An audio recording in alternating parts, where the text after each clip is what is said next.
Chapitre 1 Les belles espérances 24 février 1815. Napoléon Ier a abdiqué un an plus tôt et vit en exil sur l'île d'Elbe. Les Anglais ont le contrôle de l'île, aucun navire ne peut s'en approcher. En France, le retour de la monarchie est mal perçu par la population qui est en grande partie restée fidèle à Napoléon et aux acquis de la Révolution. Les temps sont troubles, les agents du roi font la chasse aux bonapartistes. L'ancienne noblesse, rentrée au pays après 20 ans d'exil et n'ayant retrouvé ni ses châteaux ni ses terres, veut prendre sa revanche sur le peuple. C'est la Restauration. Edmond Dantès, jeune officier de marine, est de retour après un long voyage au Moyen-Orient à bord du Pharaon, le navire de l'armateur Morel. Pendant le voyage, il a dû remplacer le capitaine Leclerc, décédé d'une mauvaise fièvre. C'est donc lui qui ramène le Pharaon dans le port de Marseille. Mais si lentement et d'une allure si triste que la foule qui assiste à la manœuvre se demande quel accident peut bien être arrivé à bord. Inquiet, l'armateur saute dans une barque et rejoint le bâtiment. « Pourquoi êtes-vous tous si tristes ?» demande-t-il à Edmond. « Est-ce qu'il est arrivé quelque chose à ma cargaison ?»« Non, monsieur, rassurez-vous. C'est le pauvre capitaine Leclerc. Où est-il? Je ne le vois pas. »« Hélas, monsieur, il est mort pendant le voyage. En tant que second officier, j'ai pris le commandement du navire. Et ma cargaison? Elle est en parfait état, monsieur. Demandez à votre comptable Danglars, il vous le confirmera. » Très bien, Dantès, dit alors Morel rassuré. La mort du capitaine est une triste nouvelle en effet, mais je vois que vous le remplacez très bien. Je compte sur vous pour mon prochain voyage. Le Pharaon a besoin d'un nouveau capitaine. Dantès est au comble du bonheur. Cette promotion est la chance de sa vie. Grâce à elle, il va pouvoir subvenir aux besoins de son vieux père et épouser Mercédès, la belle Catalane dont il est follement amoureux. Mais ce bonheur suscite beaucoup de jalousie. À commencer par Danglars, le comptable du bateau qui brigue lui aussi le poste de capitaine du Pharaon. Les deux hommes ne s'apprécient guère. Autant Dantès est aimé de l'équipage, autant Danglars en est-il haï. C'est un homme sournois et méchant, un arriviste que la réussite d'Edmond exaspère. « Eh bien, Danglars, un voyage qui finit bien, n'est-ce pas ?» s'exclame Morel en apercevant le comptable du Pharaon. « Certainement, monsieur Morel, même si nous avons perdu 2 jours à l'île d'Elbe. Les Anglais auraient pu confisquer votre navire et faire prisonnier votre équipage. Mais pourquoi diable y êtes-vous allé? C'est à Dantès qu'il faut le demander. À la mort du capitaine Leclerc, il a pris le commandement du navire sans me consulter. En tant que second officier, c'était son devoir. Quant à aller à l'île d'Elbe, il avait certainement de bonnes raisons. »« Je les connais, ces bonnes raisons, » murmure Danglars en regardant Morel s'éloigner. De retour sur le pont, l'armateur interpelle Dantès. « Pourquoi êtes-vous allé à l'île d'Elbe? Ne savez-vous pas que c'est interdit? »« Si, monsieur Morel, mais je n'ai fait qu'obéir aux ordres du pauvre capitaine Leclerc. Avant de mourir, il m'a remis un paquet et une lettre pour l'empereur. »« L'avez-vous donc vu, Edmond? »« Qui?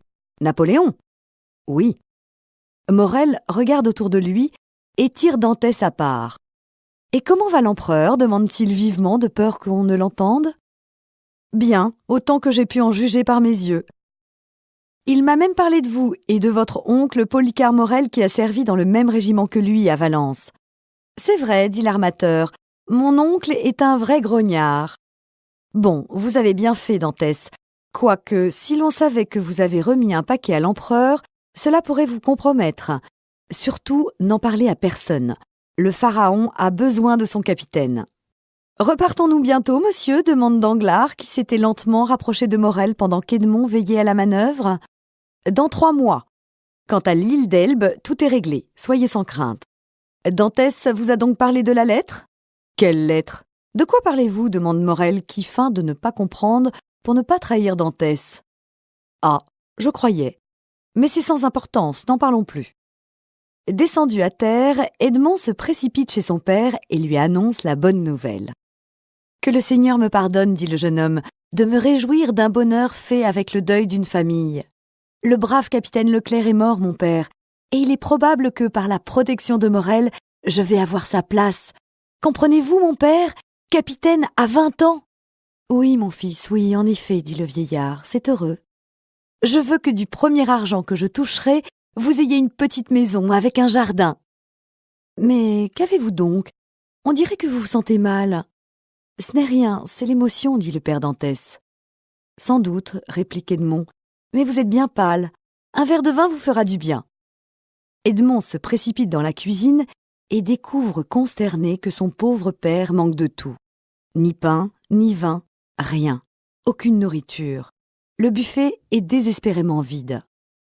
De retour dans la pièce auprès du vieillard, « Avez-vous manqué d'argent, mon père ?»« Je n'ai manqué de rien, puisque te voilà, dit le vieillard. »« Je vous avais pourtant laissé 200 francs il y a 3 mois en partant, dit Edmond. »« Oui, Edmond, c'est vrai.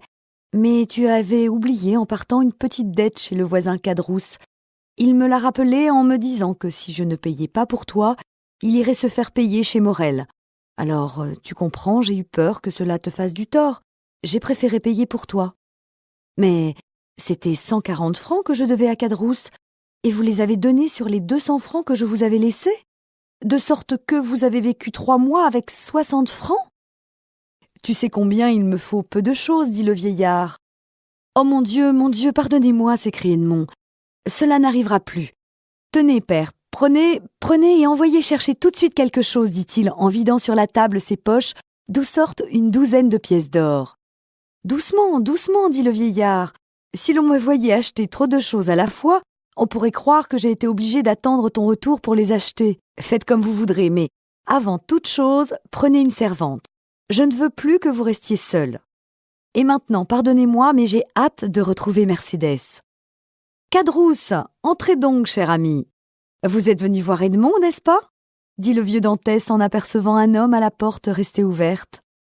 Cadrousse, le voisin du père Dantès, est un homme de 25-26 ans, à la tête noire et barbue, tailleur d'habits de profession. « Eh, te voilà donc revenu, Edmond, dit-il avec un fort accent marseillais. Comme vous voyez, voisin Cadrousse, et prêt à vous être agréable en quelque sorte que ce soit, répond Dantès, en dissimulant mal sa froideur à l'égard de cet homme dont les lèvres disent une chose tandis que le cœur en pense une autre. Merci. Heureusement, je n'ai besoin de rien, et ce sont même quelquefois les autres qui ont besoin de moi. Oh, je ne te dis pas cela pour toi, Edmond. Je t'ai prêté de l'argent, ton père me l'a rendu. Cela se fait entre bons voisins, et nous sommes quittes.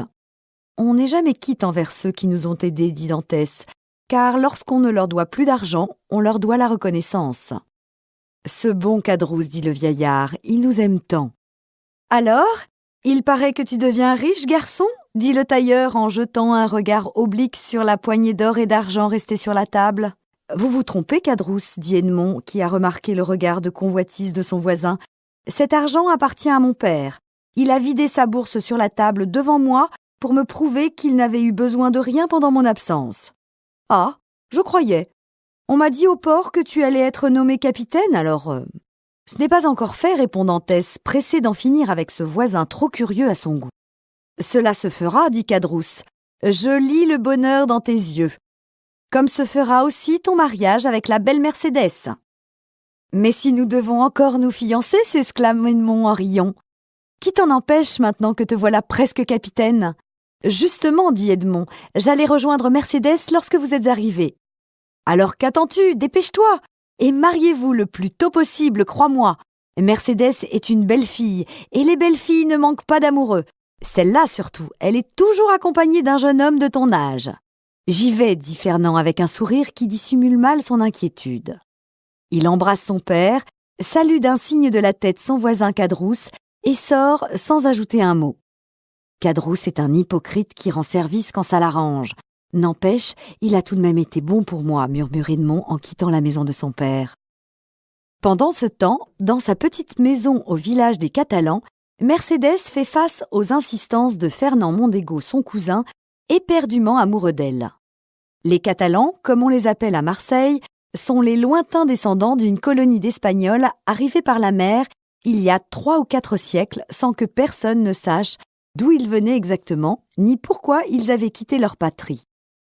Depuis, ils sont demeurés fidèles au petit promontoire que la commune de Marseille leur avait donné, sans se mêler en rien à la population, se mariant entre eux et conservant les mœurs et les coutumes de leur mère patrie, comme ils en ont conservé le langage.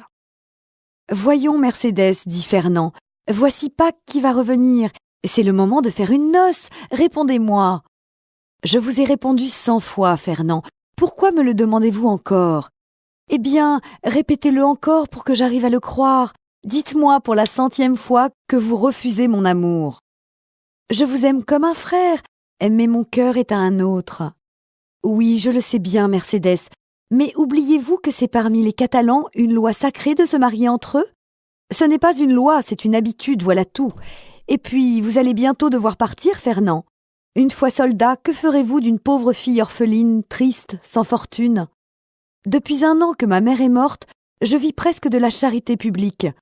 Contentez-vous de mon amitié, puisque je ne puis vous donner autre chose. Le jeune Catalan serre les poings dans un geste de rage. Ne vous en prenez pas à lui, Fernand. À quoi cela vous avancerait-il? Croyez-moi, chercher querelle à un homme est un mauvais moyen de plaire à la femme qui aime cet homme. Voyons, Mercedes, dit-il, encore une fois, répondez. C'est votre dernier mot? J'aime Edmond Dantès, dit froidement la jeune fille. Mais s'il est mort, vous savez combien la mère est cruelle? Ou s'il vous oublie? Mercedes! Mercedes! C'est la voix d'Edmond qui arrive en courant. La jeune fille s'élance vers la porte et se jette dans les bras de son fiancé. Tu vois bien qu'il ne m'a pas oublié, dit-elle en s'adressant à Fernand. Qui est ce monsieur? Demande Fernand à Mercedes. C'est mon cousin Fernand, c'est-à-dire l'homme qu'après vous, Edmond, j'aime le plus au monde. Alors, Edmond se tourne vers le jeune homme et lui tend cordialement la main. Mais Fernand, fou de jalousie, s'élance hors de la maison et part en courant. Je n'imaginais pas en venant ici y trouver un ennemi, dit Edmond en regardant Mercedes, émue et tremblante. Fernand ne sera jamais votre ennemi, Edmond. Il m'aime comme une sœur. Il ne vous fera jamais de mal. Je vous crois, Mercedes, et je vous aime. Mais laissons cela et réjouissez-vous car nous allons pouvoir nous marier. Quand? Lui demande Mercedes qui n'ose y croire. Mais le plus tôt possible, mon amour. Le capitaine du Pharaon est mort pendant le voyage et Monsieur Morel a promis de me nommer capitaine à sa place. Demain, nos fiançailles. Et la noce? Demande encore Mercedes. Dès que je serai rentrée de Paris. Une dernière commission de mon pauvre capitaine, mais sois tranquille, je ne prendrai que le temps d'aller et de revenir.